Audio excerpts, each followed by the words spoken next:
Le taux d'échec pour un séducteur normal, c'est un sujet qui paraît tabou parce que tous les séducteurs ou tous les mecs qui donnent des conseils en séduction sur YouTube veulent te dire « ouais, hier j'étais avec une polonaise, la veille j'étais avec une américaine, la veille je... » Mais en fait, souvent c'est du pipeau. Il y a un taux normal d'échec qui est structurel dans la drague. Et quand tu ne prends pas de râteau, c'est tout simplement que tu la joues trop prudent, que tu ne dragues pas assez ou que tu ne dragues que quand il y a beaucoup de signes d'intérêt avant, ou alors que tu as une copine et que tu es casé en couple. Mais quand on voit les statistiques qui ne mentent pas de par exemple combien avec combien de femmes un homme normal couche dans sa vie. Quand tu vois cette statistique, je te prends une des statistiques les plus hautes qui va être de 13, eh ben, tu te dis que tu comprends pourquoi tous les rageux sur YouTube, ils sont là à commenter et à dire que c'est pas possible qu'un homme genre normal comme moi, parce que pour eux je parais un homme normal, ils se disent pas qu'il y a 10 ans de travail de séduction, d'études de la séduction derrière, et donc du coup ils se disent que c'est pas possible, parce que eux ils vont toucher 10-15 femmes dans leur vie, ils vont avoir l'impression que ce n'est pas possible de faire plus de 100. Bonjour à tous, c'est Fabrice Julien, coach et auteur, notamment auteur de Comment devenir plus séduisant et savoir conclure avec les femmes. Ce livre va changer votre destin d'homme et rendre les femmes que vous rencontrerez heureuses, parce que c'est important qu'elles ne regrettent pas de s'être faites draguer. Il y a souvent, je sais pas, une mythologie comme quoi le dragueur serait malveillant, il profiterait des femmes, il mentirait, etc. Ce n'est pas du tout obligatoire de mentir pour arriver à draguer des femmes.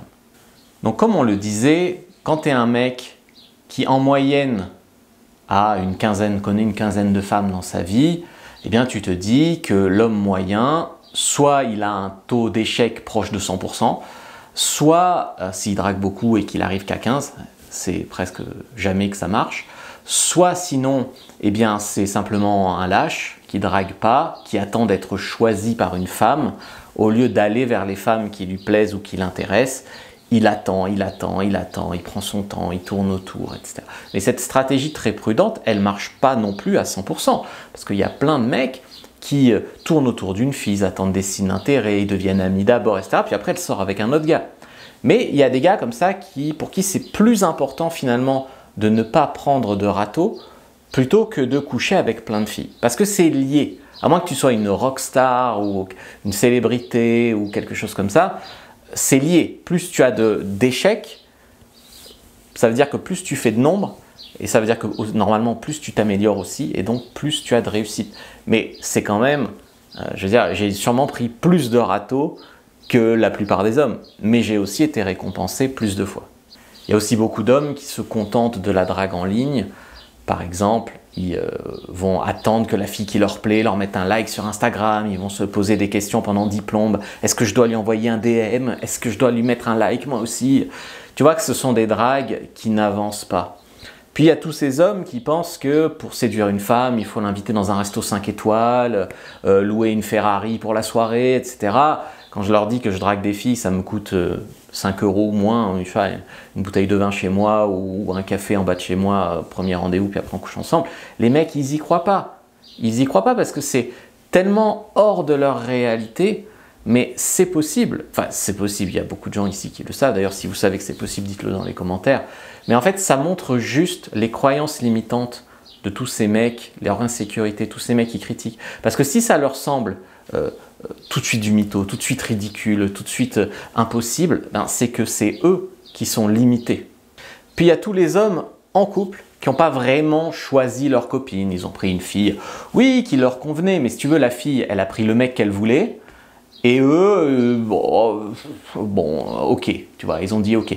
Et ils sauvent la face. C'est beaucoup de gens, notamment sur les réseaux sociaux, qui s'affichent en couple, ils s'affichent toujours très heureux, toujours le couple du siècle, mais la plupart des gens sont déprimés, il y a beaucoup de gens qui s'ennuient au lit. Je veux dire, la plupart des couples que tu vois sur Instagram, qui partent en vacances, je sais pas, à la Martinique, qui s'affichent des photos, etc., bah ils affichent des photos où ils sont heureux, ils sauvent la face, si tu veux. La plupart, je dis pas qu'il n'y a pas des couples heureux, heureusement il y a des couples heureux, mais la plupart, ils font pas ça.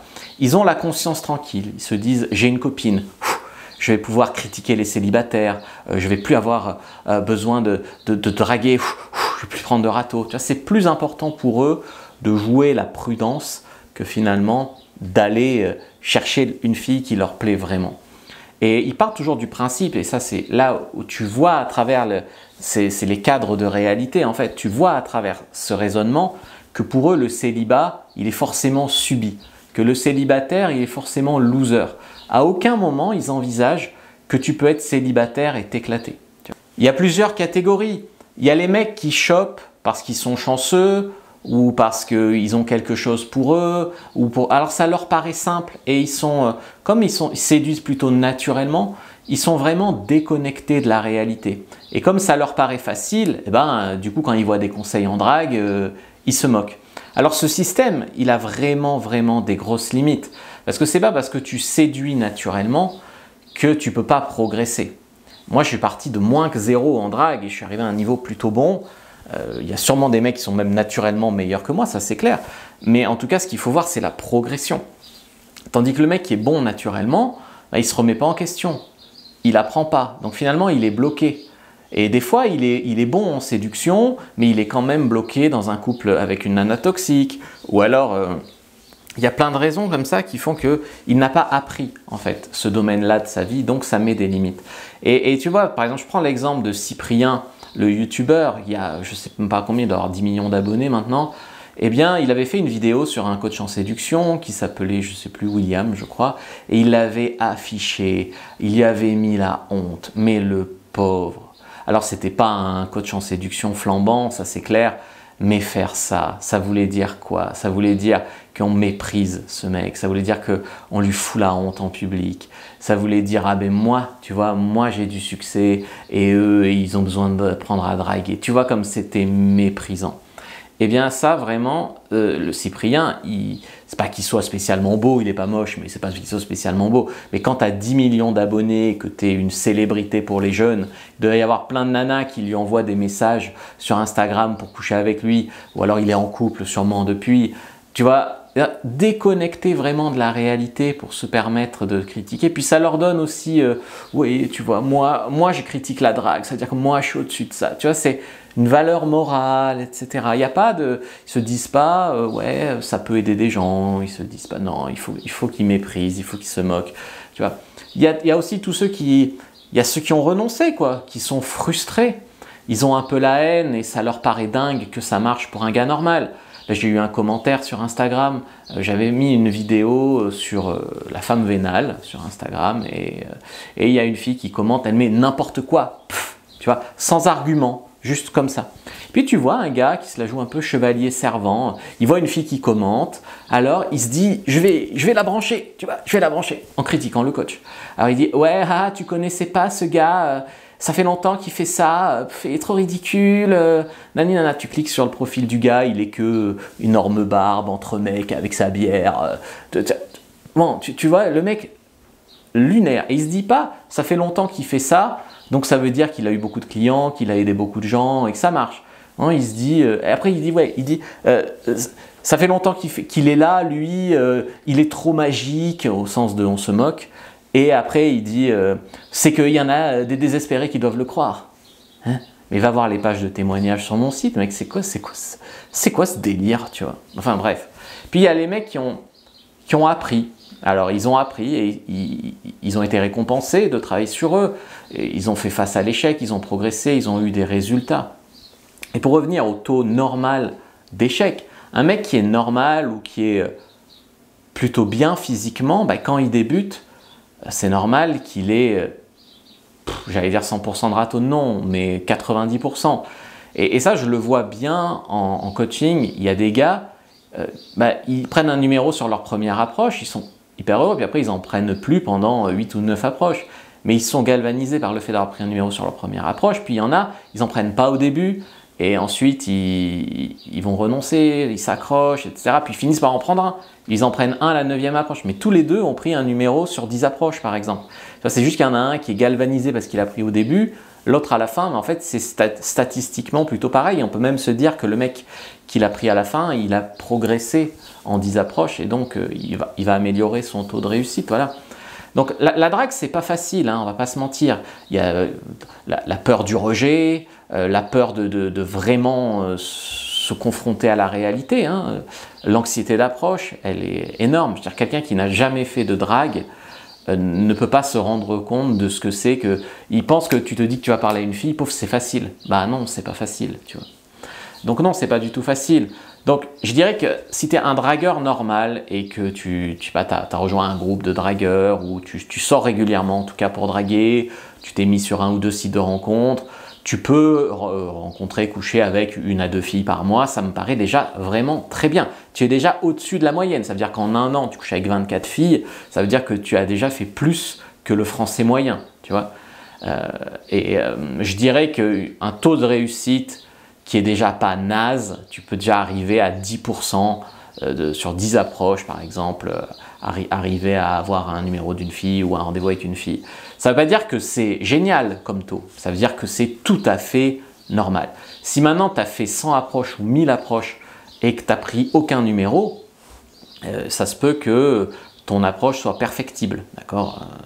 Que ce soit dans le... Alors là, il faut voir au cas par cas, mais que ce soit dans le langage corporel, dans la phrase d'approche, dans l'endroit où tu dragues, dans ton look. Bon, c'est possible. Après, on peut faire mieux. Et faire mieux que 10%, ça veut dire commencer vraiment à travailler là-dessus sérieusement. Ça veut dire déjà choisir un terrain de drague privilégié et tu vois, quand tu travailles quelque chose, tu deviens meilleur. Il y en a qui vont être vraiment meilleurs en soirée. Ils vont aller en boîte, en bar, et ils vont vraiment être bons. Il y en a d'autres qui vont être meilleurs en journée. Les bars, ça ne les intéresse pas.